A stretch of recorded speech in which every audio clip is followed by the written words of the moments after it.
Motorcycle News is brought to you by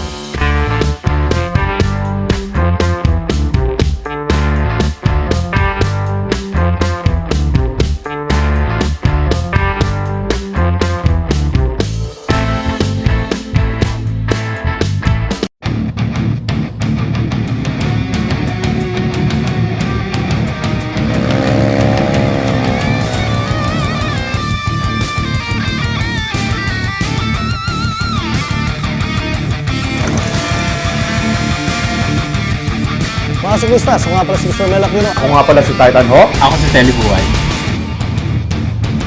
At ito ang Motorcycle News Talk Show.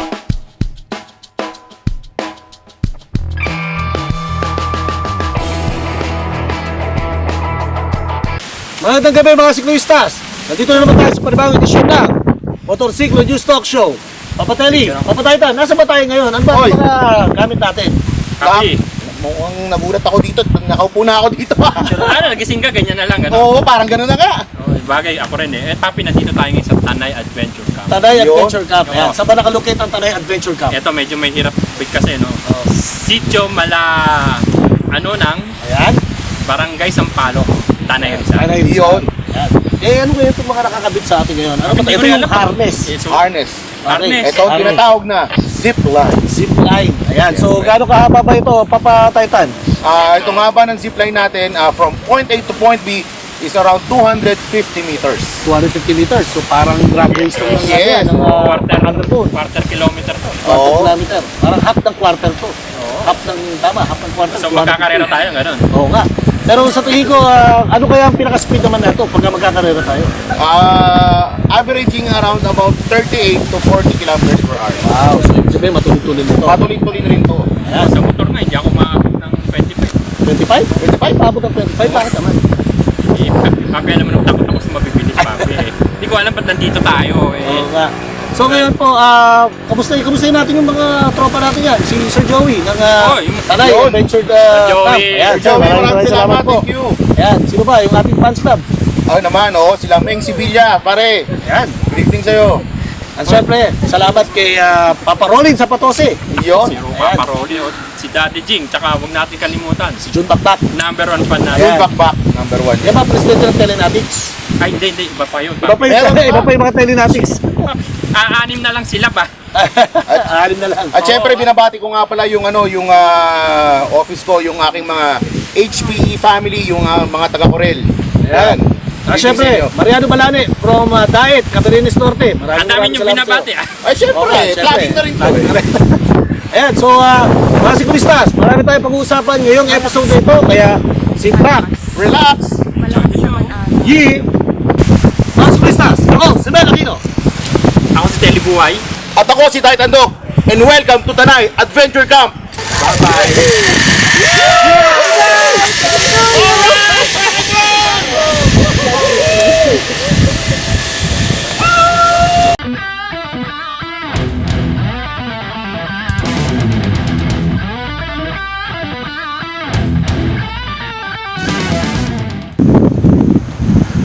Nagpunta naman tayo sa Taytay Rizal kung saan naganap ang Diamond Motocross Series na ginanap sa MX Messiah Fairgrounds. Oh, mga papi, pumunta rin tayo sa 10th Avenue, Caloocan, kung saan merong Honda Gen S Motorcycle Show.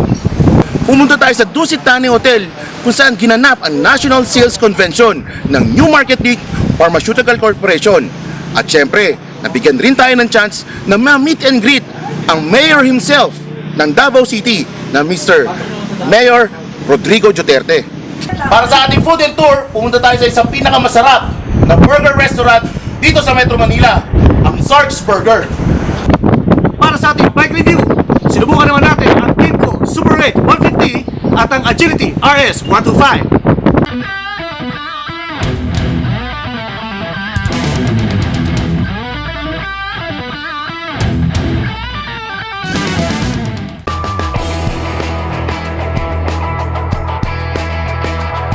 Okay, so mga siklistas, for our news and events, pupunta kami ng Taytay Rizal kung saan pinanood natin or danood tayo ng karera ng Diamond Motocross dito po sa MX Messiah Fairgrounds. Panoorin niyo ito.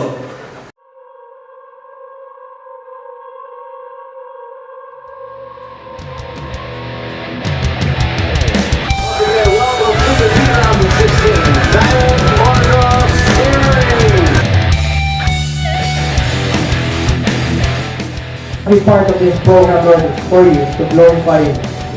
We are yours. So we declare that you are our Lord, Master, and Savior.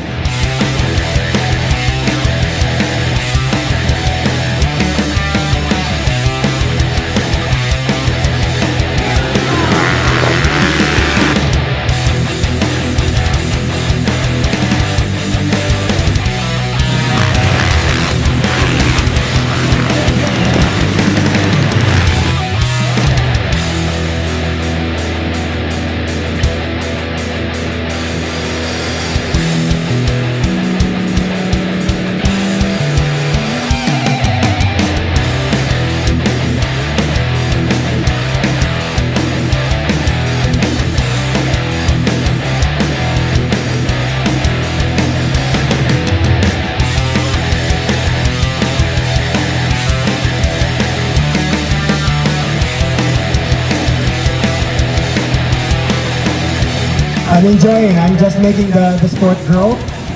There's nothing to prove. I just want to have the younger guys have their talent more developed. So that's why I'm here.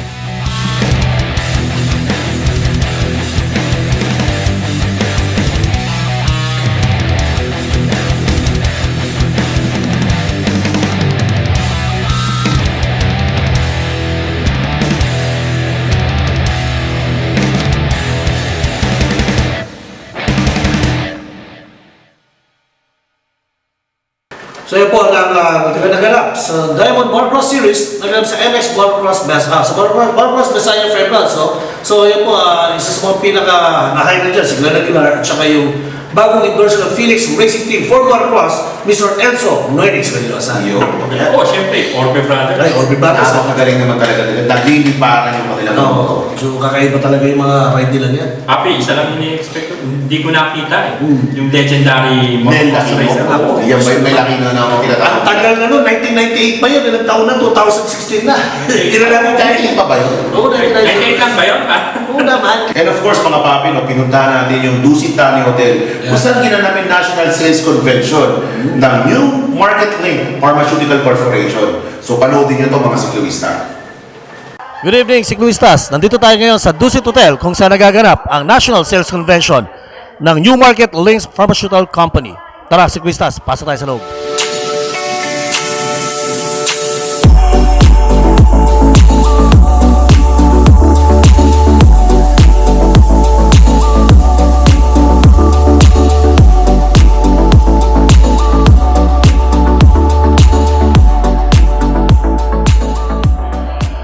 Okay, good evening, Ciclistas. Nandito tayo ngayon sa National Sales Convention ng New Market Link Pharmaceutical Corporations at kasama po natin ngayon ang President and CEO.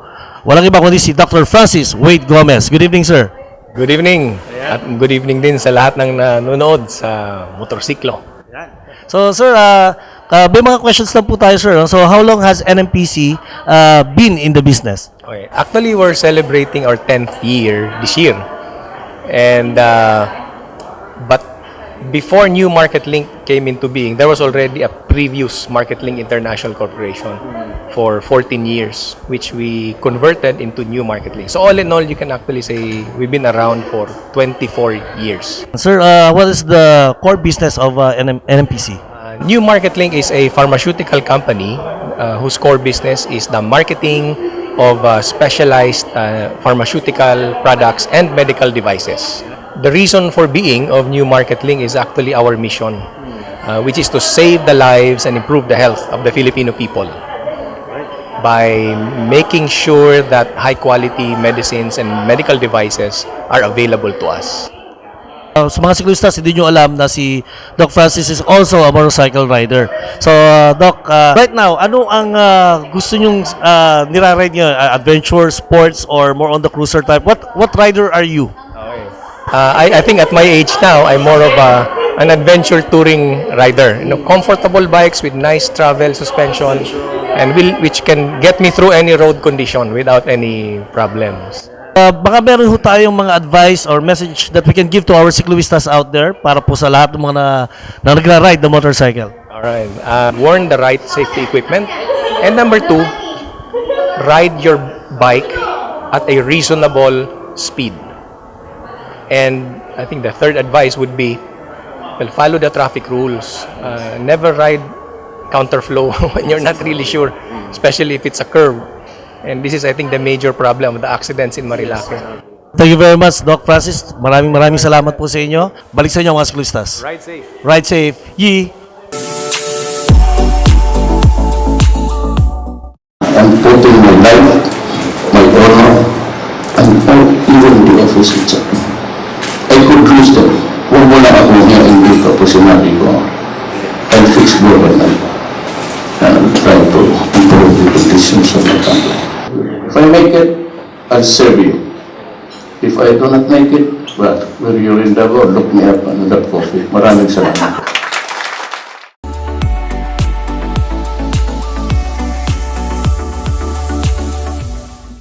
Ayan mga sikluista, no? Napanood natin at talaga namang meron ng special guest sila doon, yung ating fellow rider on the road. Actually, nasa Dusit Taning Hotel. Pero at the same time, nandun yung meet and greet. Yes, yung ating binabanggit na yung ating rider na si Mayor Rodrigo Duterte. Ayan, Mayor ng Davao City. O, rider yan mga papi. At siya Ano natin, syempre? big bike rider yan. Talaga namang at siya po ay member ng any Sunday Riders ng Davao. At syempre, pag in-interview natin kanina si Dr. Francis Wade Gomez, siya po ang President and CEO ng company ng New Link. So, rider din yan. Oo, rider. Talaga naman yun nakakatawa, no? May mayor ng rider, mayroon pang doktor na rider. Ay, sino kaya yung mga susunod ng mga rider natin? Yung mga host. Ay, syempre naman. Of course, dapat of course naman. Hindi na mawawala yung pare. Talagang certified cicloista. O papi, nagpunta tayo sa 10th Avenue ng Caloocan. Oh, ano meron sa mundo? Siya, ang dami kong pera. Hindi, papi, meron tayong event. Okay. Honda Gen S Scooter Motor Show. Wow, maganda to So pag alam na, pag motor show, dyan natin makikita yung mga magagandang motor. Mapuliran ito. Actually, Click, Beat, and Zoomer. Zoomer X. Paano? February 28, 2016, Honda Philippines Incorporated held the Honda Gen S Scooter Motor Show in the 10th Avenue, Caloocan City. The 10th Avenue is very motorcycle nut's favorite destination for all their motorcycle needs, spare parts, aftermarket, accessories, and apparels.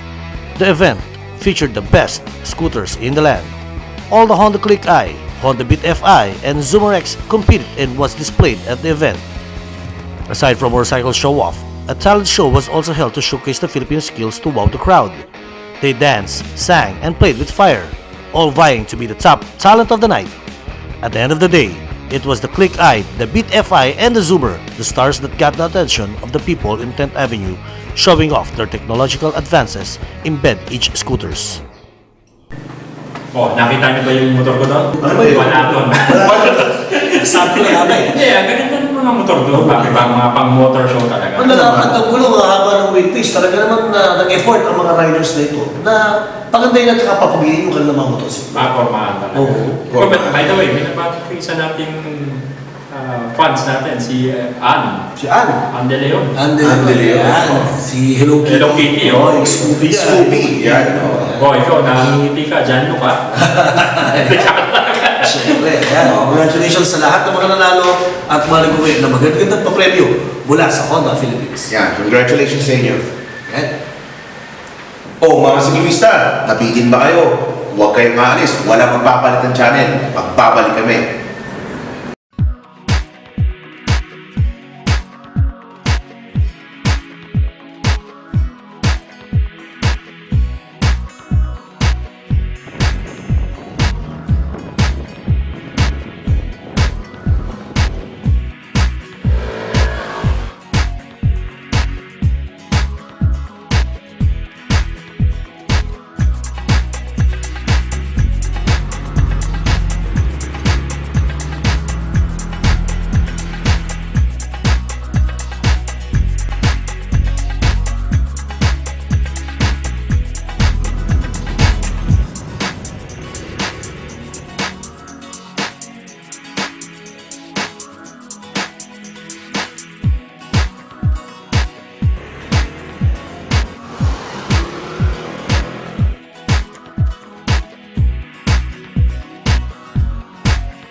Okay, so panoorin naman natin ang 160 Class C. Panoorin natin to. Moto Coloso, pinaakyat.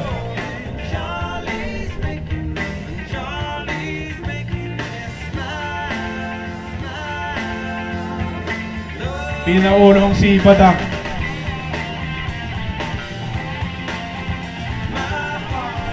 Carl Morta, 6th in the grid. Hindi na siya maglalakad pa uwi. Panoorin si Neil John Centeno, first in the grid.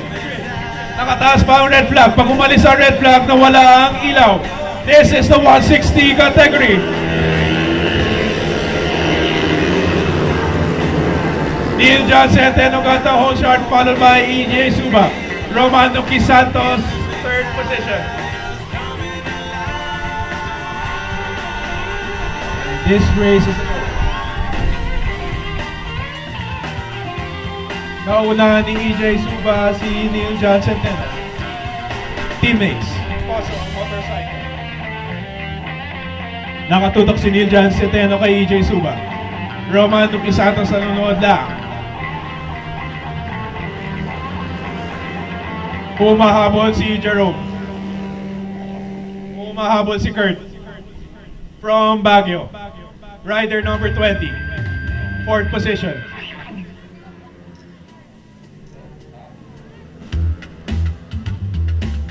Third position. Still leading the race. Ang nagli-lead na race ay si EJ Suba. Tama ba? EJ Suba. EJ Suba leading the race. Rider down. We have a rider down.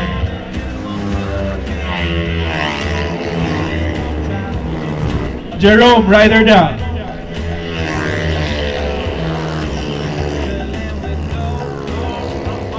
At nakabangon ulit. Still leading the race. It's EJ Suba followed by Neil John Centeno. Sitting quietly at third position is Roman Nuki Santos. Followed by Carl Morta in fourth position. Jack Buncho in fifth position. Kurt and Moto Coloso.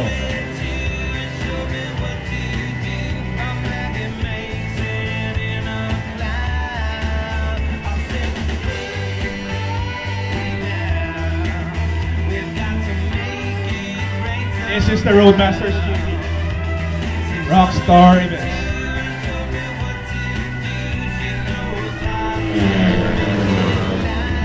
EJ Suba still leading the race. Followed by Neil John Centeno. Parehong nakakoso na Mio. Followed by Romano Q. Santos, the pride of Baguio City. Kebab Hut. Subukan ang kanilang kebab. Napakasarap na kebab hut.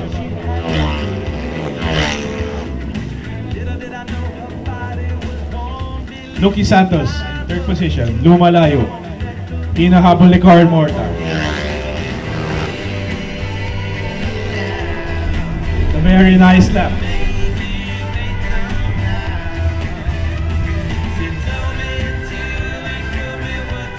Nagbabantay lang si Neil John Centeno. EJ Suba, pinapasukan ni Neil John Centeno. EJ Suba down in the inside. Coming down to the left-hander. In the first left-hander, we have a rider down. Rider down. Fifth position, Jack Buncho. Fourth position, Carl Morta.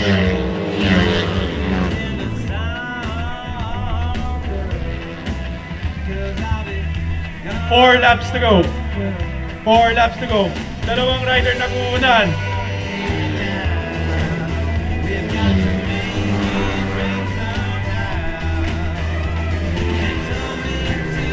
Carl Morta, humahabol kay Romano Q. Santos. Fighting for third position.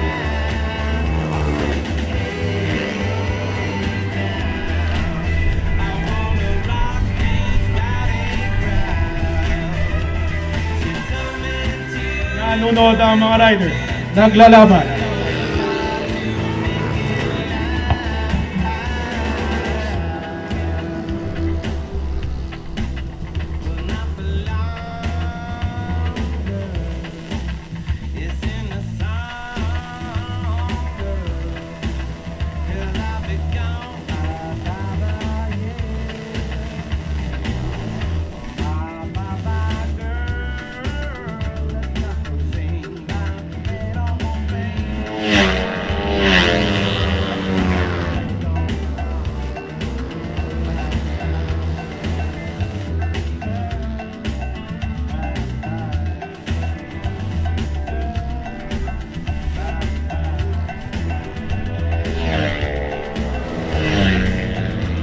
Romano Quisado sinahabol ni Carl Morta. Fighting for third position. Roman in third. Carl Morta in fifth. In fourth. Jack Mucho in fifth. Fighting for sixth place. Otto Colosso in sixth. Kurt in seventh place. 3 laps to go. 7th place si Kurt. Naunahan ni Jerome si Badang. Pinag-aawayan ng 8th position.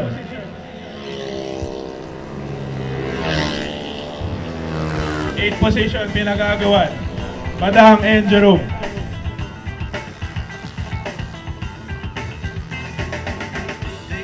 Two laps to go for EJ Suba and Neil John Centeno.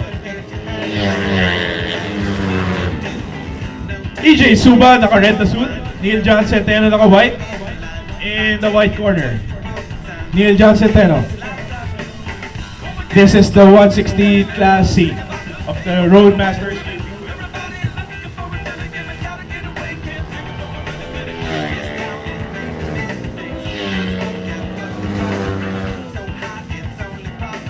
Fourth position, Carl Morta. 2 laps to go. Kaya ba habulin ni Neil John Centeno si EJ Suba? Nakadikit si... Rider down!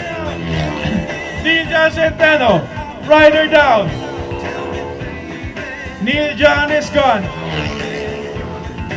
Neil John still in second position.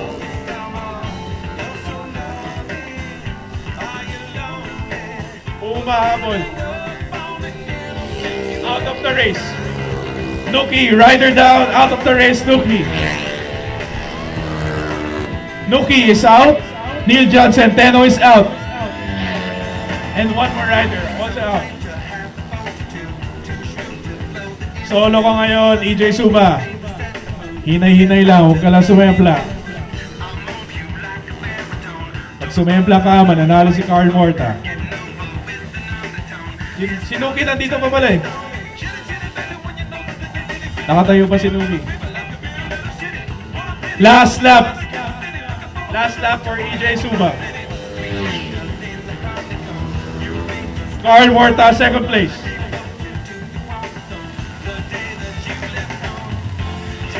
Jack Buncho, third position. Jack Buncho in podium. This is the last lap. Neil John Centeno will win this race. Di pala. EJ Suba will win this race. Neil John Centeno is out.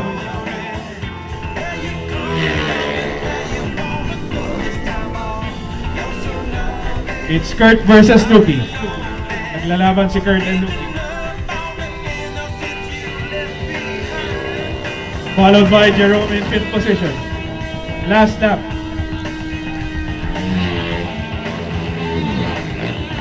EJ Suba wins the 160 Class C of the Roadmasters GP 2K16. Last lap for Nuki and Jerome and Kurt. Nuki and Kurt naglalaban. 160 Mio. Parehong taga Baguio. Nuki versus Kurt. Naunahan ni Nuki si Kurt.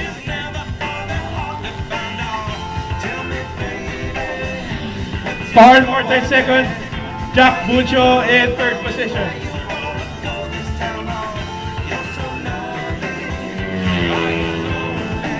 Congrats, Jack Mucho. May nauwi ka rin trophy.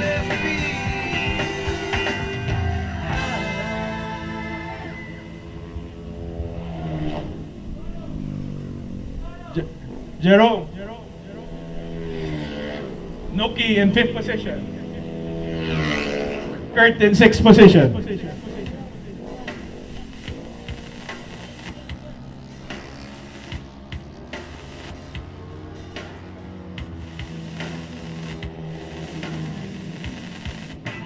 We have Jerome in 7th position.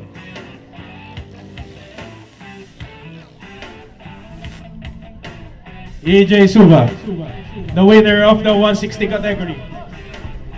Ang kapatid ni RR Suba.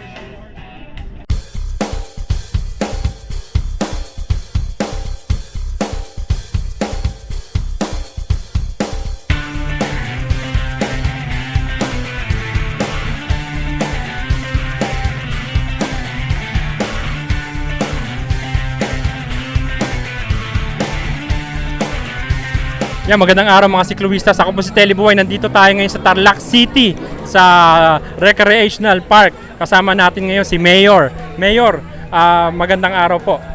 Mukhang firstly, congratulations kasi ito pong parang itong event na to is very historical. This is history in the making, first in Tarlac.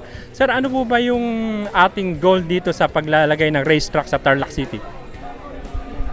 Ang main goal natin dito, kanya natin inano to dahil alam mo, maraming nagkakarera sa karsada. So, ina-avoid at gusto natin hikayatin itong mga nagmumotor sa karsada at nagkakarera na dito nila ilabas sa racetrack ang kanilang ano. Iyon ang main purpose nito, kanya ginawa tong racetrack na to. Ayun, maganda naman po pala yung hangarin ni Mayor. Secondly po, ang ganda na itong racetrack na to. Ano pong expectations natin sa mga susunod? Meron ba tayong mga support na darating ng sa mga susunod na races? Well, sa local government, we build this racetrack talaga para hikayatin ang sport na to. Kung sa part ng local government, maasahan nyo lahat ng tulong. Ngayon sa mga sponsor, siguro sila Richard tsaka sila Pepo ng ano dyan, si Mark. Okay. Lastly na lang po, Mayor, no? Mga sikluwista, hindi nyo po maitatanong, si Mayor rider din, motocross rider. Kumakarera rin siya.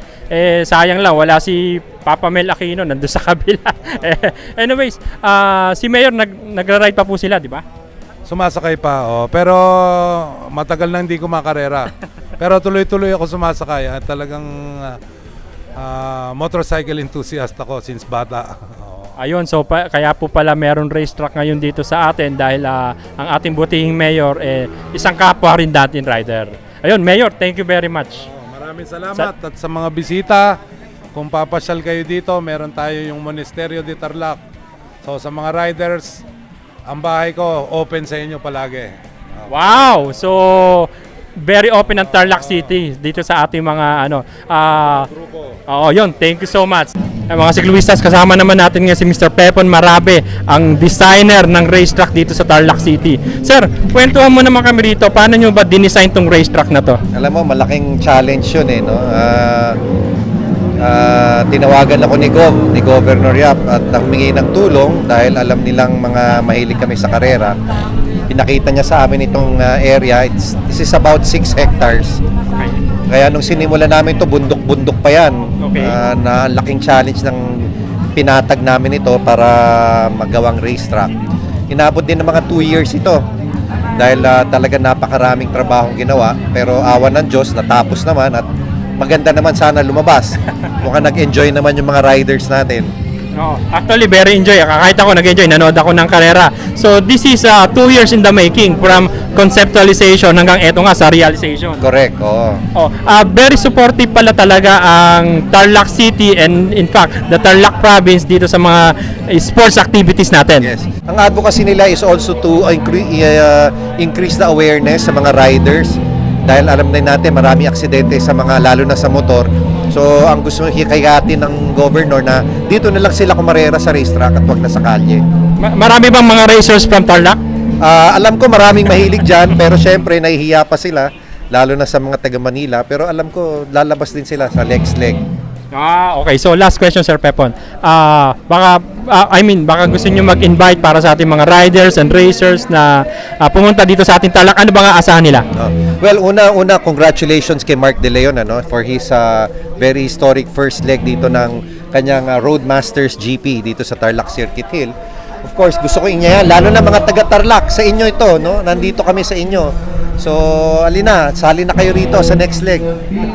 Ayun, mga sikluista, narinig po natin. Very historical na event, first time local government. Mr. Pepon Marabe, thank you, sir. Maraming salamat. Yan, mga sikluista, kasama naman natin si Mr. Mark De Leon, ang organizer netong karera dito sa Tarlac. Sir Mark, kamusta ang karera natin ngayon? Very exciting, Oo, gustong excitement lang. Sobrang exciting nung karera. And very overwhelming. Yung iba, ginagawang issue yung layo nung pagpunta dito. Which is hindi naman talaga. Nagulat ako na hindi yung ine-expect ko na ganun lang kakonte. Mas madami pa pala ang tatakbo. Kaya masaya. Yun. Siyempre, bukod doon sa gano'n, nakita natin yung mga, mga stars ng ating racing community. Sino-sino ba mga nandito, Sir Mark? Siyempre, nandiyan si Top Gear Boy, Mickey Maso. Kyle McKinley Paz, to name a few. Dennis De Los Reyes. Cloud Cedric Montero. Tsaka pinaka na-excite ako kay Roman Nuki Santos. Hanep pare, ngayon ko lang siya nakita tumakbo pero nalata lang siguro yung motor kaya nasibak ni Alan tsaka ni Mickey. Actually, that was one of the most exciting races na nakita ko ngayon. Even for the past few races before, no? Ang ganda ng labanan ng tatlo. Siyempre si Alan Sangsing tsaka si Mickey Maso. Lastly, anong mga next event natin dito? Anong aasahan ng mga riders and racers natin? Sa nangyari ngayon, expect more races dito sa Tarlac Circuit Hill. Last na lang to. Any message para baka pwede ka mag-invite, Sir Mark? We're inviting you to join all our races, the Roadmasters GP 2K16 here at Tarlac Circuit Hill. Ipopost lang namin, mag-join kayo sa group namin sa Facebook, Roadmasters GP on Facebook, group page yun. So, i-add ko kayo doon. Thank you. That was Mr. Mark De Leon of Rockstar, organizer na itong mga races dito sa Tarlac Circuit. Sir Mark, thank you. Okay, so that's the 160 Class C. Nakita nyo naman yung mga rider na nanalo dyan. Jack Bonjour came in on third. Oh, syempre at it came on second si Carl Morta. Happy. Siyempre, Suba. Champion. Si Vencar. Yeah, so 160 Class C category. Class C. Yeah, so I think that's the wrap for our races. Watch out for our next race. Balik sa inyo, mga sikluistas.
welcome back mga papi. Dito na naman tayo. Papi, tingnan niyo yung oras.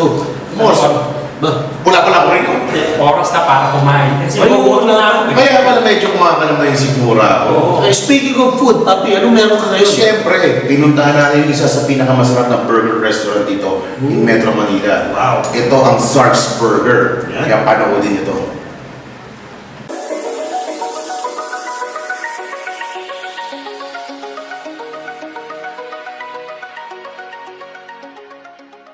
Started way back 2009, so 7th year namin this year.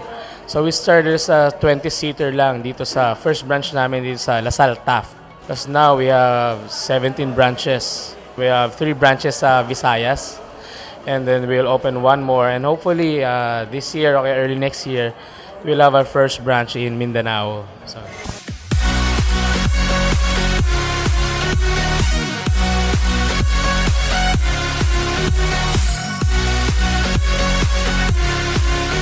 yes, I think yung reason bakit popular talaga kami at pinipilahan is because yung value for money talaga sa burgers namin. 100, 200 pesos, you'll get a complete meal, as complete service. Tapos, I think the people speaks naman kung paano sila pumila. Sila na lang mag-judge sa amin. And aside from that, we have yung burger challenge nga namin. Isa kami pioneer dito sa Philippines na gano'n. I think yung pinakasikat naman siguro. And yung jawbreaker namin, if you finish that in 5 minutes, that's triple cheeseburger with spam and bacon. Libre na yon. And of course, yung very infamous namin na burger, yung Tombstone. That's 2-pound cheeseburger. You have to finish that in 10 minutes with 500 grams of fries and 16-ounce drinks. Basically, I created a brand na kung ano yung hilig ko. So, from the food, from the interiors, from the concept. So, yung kung makita yung sa food namin, very reasonable na yung presyo para ma-afford nung karamihan. And sa ambience naman, sporty kasi mahilig yun ako sa sports. So in short, created a brand kung ano ako, parang gano'n. Invite ko kayo kumain sa Zark's Burgers. So, ayun, thank you. Do you have any Facebook account or contact details po so we can the televiewers can contact you for questions or any inquiries? Just follow us sa Instagram namin and Facebook namin, yung Zark's Burgers. So, follow nyo para ma-update kayo sa mga latest branches namin, sa mga openings, and sa mga monthly special namin ng mga burgers. Thank you. Okay, that's all mga Sikluisas. Again, Mr. Zark Varona himself, the owner of all the branches of Zark's Burger. Thank you so much, sir, and congratulations. Good evening mga Sikluistas. Kasama natin ngayon si Papa Titan Hawk. Kung saan susubukan niya ngayon yung kanyang sarili, yung kanyang skills sa pag-ubos netong mabangis na burger na to. Ito yung tinatawag na Jawbreaker Challenge. Papi, kumain ka ba kanina? Actually, hindi pa nga eh.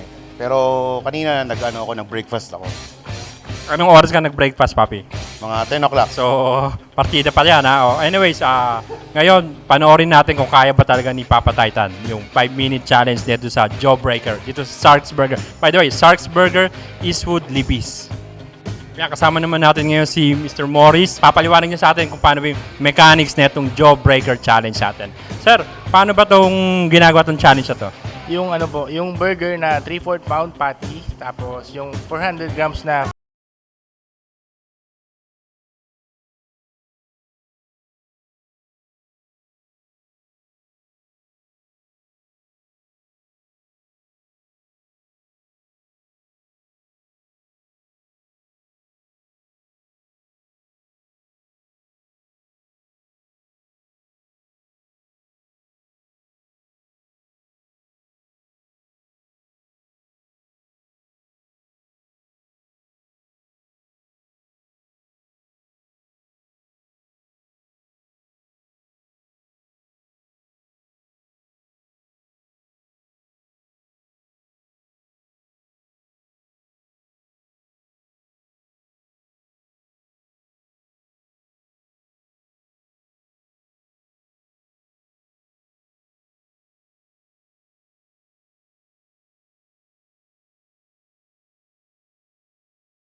Ayan mga papi, naubos yung burger. Kaso medyo sa ating home stretch may natirang konting fries. Pero okay lang yan papi.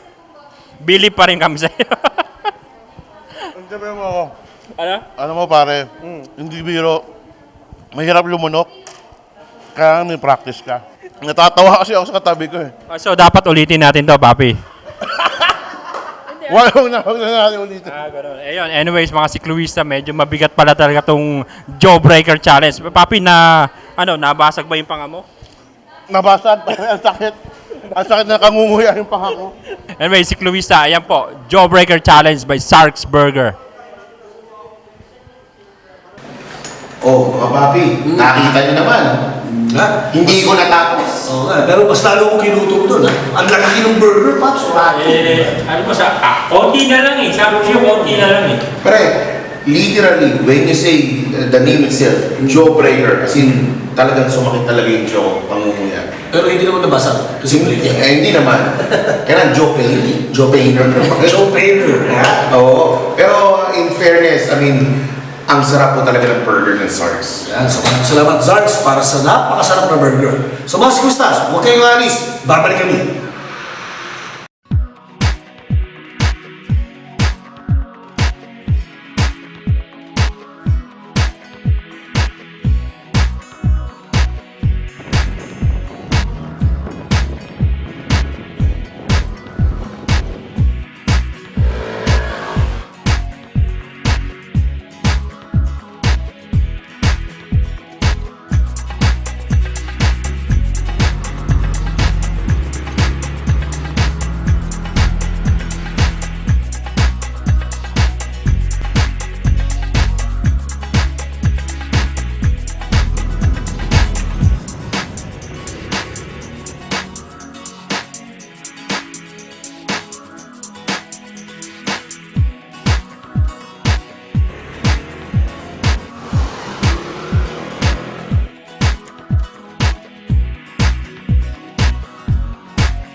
Maligayang pagbabalik, mga sikamistas. Parang ang layo na pinagalingan nila yung maligayang pagbabalik.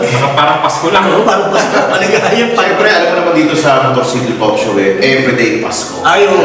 Everyday maligaya tayo lahat. Oo nga. Isa lang wala. Ano? Yung gifts pa. Ay, palitan ng gifts. Oo. Diba, gawin natin yan next episode. Next episode.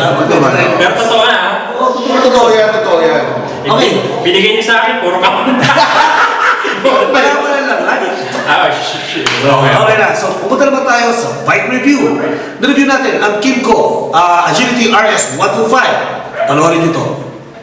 Mga siklistas, ako si Mel Aquino at ito po ang ating bike review. Itong nakaraan lang ay nirelaunch ang iconic model na kung tawagin nila ay ang Kimco Agility RS125.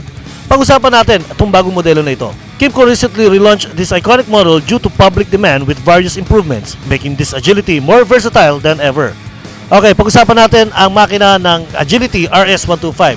Ito po ay single cylinder, single overhead cam, at meron siyang 2-valve intake exhaust valve. So meron din siyang displacement na 124.9cc, runoff to be exact is a 125cc, at meron siyang cooling system na forced air. Pag-usapan naman natin kung paano pinapaandar ang Agility RS125. It's either you can use the electric starter or you can use the kickstarter. Kung papansinin naman natin ang kanyang suspension, ito po ay naka-telescopic fork with a single disc brake sa harapan. At syempre pagdating sa likod, dual suspension naman siya. So kahit na medyo may angkas ka, okay pa rin siya sa kanyang handling. Pagdating naman sa likod, ang kanyang brake system ay drum brake. Pero ano ba pagkakaiba ng Agility RS125 dun sa dati niyang kasama or dati niyang modelo?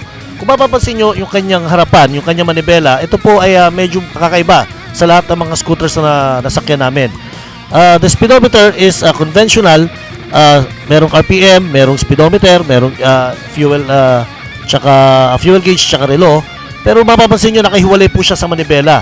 Ang kagandahan nito, ang kanyang manibela ay pwede nyo palta na mas mataas pa or pwede nyo palta na mas mababa. Depende po sa handling ng inyong gusto. So mapapansin natin ang kanyang riding stability is mas agile siya, mas versatile, mas kahit anong ride ang gawin mo, medyo mas kaya niyang iliko ng mas malalim at mas kaya mong i-handle to lalo na sa mga rough road.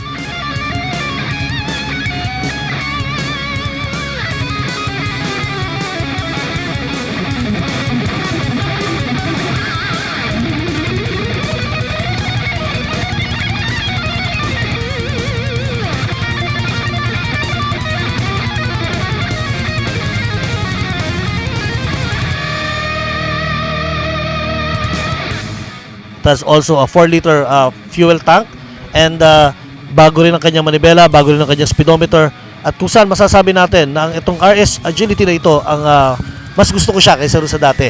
So if you are looking for a very nice scooter na agile at versatile, you can check out any Kymco dealer nationwide. So mga siklistas, ito po si Mel Aquino at ito ang ating bike review. Yee! So yung po mga siklistas, ang Kymco Agility RS125. Ayan, napakaganda. Napakaganda siya. Oo, napakaganda sa agility ng unang lumabas. Ito medyo naked na yung pag yung dating ng mga, lalo na yung kanyang speedometer. Tsaka wala siyang cover sa handlebar. Handlebar cover, na siya, exposed na. Kaya medyo mas mataas ng konti manibela, mas okay yung handling niya. So medyo minimalist pa lang. Minimalist na. At saka pare, na-testing ko yung bike na yan. Talaga namang medyo mabilis. Maganda. Sa tingin kong durable. Kaya yan po, mga kaibigan, mga siklistas, the Kymco Agility RS125. At para sa ating bike review, testing natin ang Kymco Super 8 150. Panoorin nyo to. Good evening, siklistas. Nandito tayo ngayon sa bike review. Pag-uusapan naman natin ang Kymco Super 8 150. This is a new model from Kymco Philippines. Pinanggalingan nito yung Kymco 125 na Super 8. So ngayon, naglabas sila ng 150cc. Tingnan natin kung ano ang kanyang special features. Ang special features ng Kymco Super 8 150, ito ay naka-smooth shifting CVT. Ibig sabihin po nyon ay continuously variable transmission. Pagka ginamit nyo po ang kanyang throttle, hindi na kayo makakaramdam nung parang nagsishift yung makina niya. So smooth na smooth siya, wala siyang palag. Talagang dire-diretso ang kanyang power delivery. Pag-usapan naman natin ang kanyang engine. Ang kanyang makina po ay 150cc, to be exact ito ay 149.2cc or cubic centimeters. So mapapansin nyo mas malaki ngayon siya kaysa rin sa kanyang dating Kymco Super 8 na 125. Kung titignan naman natin ang kanyang speedometer, mas naging modelo na ngayon siya. Meron siyang speedometer, meron siyang odometer, meron din siyang fuel gauge, at meron siyang signal light. Then, ang kagandahan ng Super 8 150 ay meron din siyang relo. So, hindi mo na kailangan na habang nagra-ride ka, titignan-tingin ka sa relo mo na pwede mong ika-aksidente. So, ito pa lang isang glimpse lang ng kanyang speedometer, makikita mo na kung anong oras na. So, itong Super 8 150 has a big spacious under-seat compartment kung saan magkakasya rito yung full-size helmet. So kung maintenance din ang pag-uusapan, ang ating mekaniko ay pwedeng mag-maintain ng carburetor or mag-adjust. So magitan po ng pagbukas lang na itong upuan na ito. So nakalocate din dito yung carburetor niya. Ang kanyang fuel capacity is 6 liters. So sa mga malalayong biyahe, sigurado naman na malayo na ang inyong mararating dito sa Super 8 150cc. Sa bigat na 258 lbs. So medyo magaan siya para sa isang malaking scooter. At ang kanyang handling ay masasabi natin na pang-touring siya. Maihahantulad na rin siya sa isang maxi scooter, pero hindi pa siya ganun ka full-fledged maxi scooter. Kumbaga, this is a city riding scooter na kung saan is madaling i-handle, madaling isingit sa traffic, then malapad siya, kaya mapapansin mo talagang stable po siya. So the Super 8 150 has a 53.7 inches na wheelbase. Kung saan ang wheelbase po mga siklistas is yung axle na nandun sa harapan ng inyong gulong hanggang doon sa axle sa likuran ng inyong gulong. So doon po natin sinusukat ang wheelbase. Bakit po importante ang wheelbase mga siklistas? Kasi ito po ang pwede magpa-stable sa inyong motorsiklo pag tumatakbo kayo ng high speed. So bukod sa maganda po ang kanyang wheelbase or mahaba ang kanyang wheelbase, maganda rin yung kanyang handling pagdating sa mga cornering. So it is also good for city riding. So siklistas, pag-usapan natin ang makina ng Super 8 Kymco 150. So ito ay merong 4-stroke single overhead cam at ang kanyang total displacement ay 149.2 cc at siya ay tumatakbo sa kanyang cooling system na force air. Ibig sabihin meron siyang parang electric fan sa kanan, no? Yung nasa gilid. Then ang kanyang gearbox is an automatic CVT. Tumatakbo siya sa pamamagitan ng fan belt. Wala siyang kadena, so very easy to maintain. Ang kanyang chassis ay steel chassis na meron po siyang dual suspension sa likuran. At ang kanyang gulong naman ay 14-inch pero medyo malapad yung kanyang likuran, no? So 120/80. So yan ang kanyang gulong na nakakabit sa likod. It is also equipped with a drum brake kung saan most modern scooters ay naka-disc brake na. Pero dahil sa kanyang posisyon, ang kanyang front brake naman ay disc brake naman. If you want to check out the Kimco Super 8 150cc, check out the nearest Kimco dealers. Muli po, ito si Mel Aquino, ito po ang ating bike review. At yan po, Kimco Super 8 150. Ayan, so hanggang na-testing natin yan. Oo, hindi nyo itatanong, meron ako before na Super 8 125. Wow. Yung isang little brother niya. Talaga man, I would say na talaga namang napaka-durable talaga at very stable tong bike na to. Alam mo, ang mga motor kasi minsan pinapalanganan yan eh. Nabigyan ng pangalan. Ano bang pangalan mo? Medyo nakakatawa yung pangalan ng motor ko that time eh. Pero pangalan niya is Batibot. Batibot? Oo. Ako yung pangalan dati ng motor ko dati, yung 550 ko, ang tawag ko rin, kulit. Kulit? O paano ikaw? Parang ako kasi makulit sa kalsada. Alam mo, Papi, ito akin na. Hindi ako nagpapakala na. Hindi ka nagpapakala. Walang kaibahan yung naalala niyo yung Babe in the City. Big in the City. Ano yung Big in the City? Paano ko napanood yun? Yung papakalanan yung... Kasi baka ma-attach ka, Papi. Hindi ako attach ako sa motor ko kahit hindi ko pakalanan eh. Lagi na lang ako attach sa motor eh. Oo. Lagi ako nakasakay ng motor ko, nagiginig ako.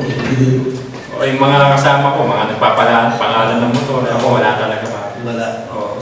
Alam mo kasi parang minsan pinapangalan ng motor eh. Gusto natin maging at one tayo sa motor. Yun yun. Hindi, at least sa akin walang pangalan, pero kinakausap ko. Kinakausap ko? Sumagot naman. Oo. Natakot niya, sumagot yun. Oo. Bakit siya sumagot? Room. Yun ang mahirap na sumagot. Ay, nako. Napakabilis talaga ng oras, Papi. Wala na ba? Isa ba? Oo. Kasi, biruin mo, nakaisang oras tayo na hindi natin namamalayan dahil pinag-uusapan natin yung gustong-gusto natin. Ang pagsakay sa motorsiklo. Mga binos na naman yung... Motor, siyempre. Yeah, thank you very much po sa Canon Philippines for providing the cameras that we're using here at the show. At muli mga skustas, natapos na naman ang isang oras ang ating balitaktakan tungkol sa motorcycle industries. And of course, mga sikluista, kung meron ko kayong mga katanungan, mga kwento na gusto nyong ibahagi sa amin, huwag kayong magatubili na sumulat sa amin sa Motorcycle News Magazine at gmail.com. And please do check our website, www.motorcyclenews.com. At kung hindi pa nila nilalike ang ating Facebook page, Motorcycle News Mag, search nyo lang, FB. At muli mga skustas, ako si Mel Aquino. Ako si Titan Hawk. Ako si Telly Buhay. At ito ang Motorcycle News Talk Show. Yeah! For our fourth and tour, pumunta tayo sa isang pinuntahan natin ang Dusit Tani Hotel kung saan ginanap ang National Sales Convention. Mga siklistas, ako si Mel Aquino. Ay, sabi. Ulit!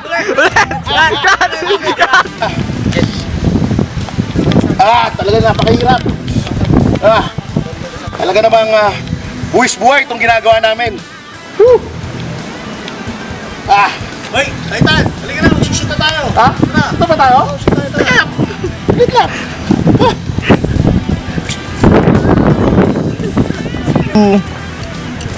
Ano mo pare? Mga sikluista. Tama, hindi pala ako hawak. Sorry. Okay, bitaw, yan. Upo ka dyan. Sipa. Ulit. Sipa mo, sipa. Okay, go.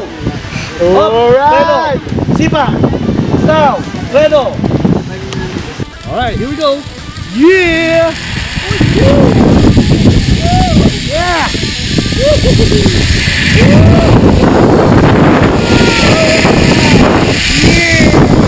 Ikaw, kailangan pansaya. Dali, kaya.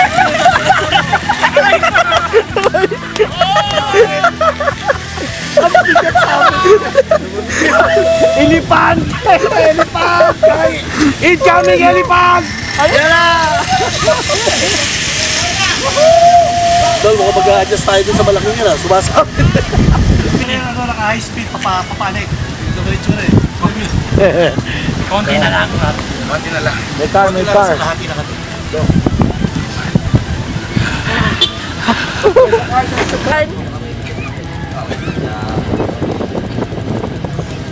Lutan.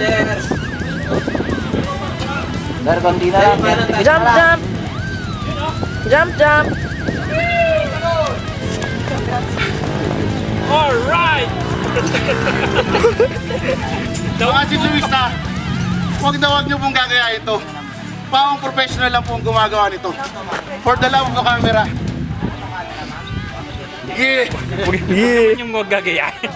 Motorcyclo News is brought to you by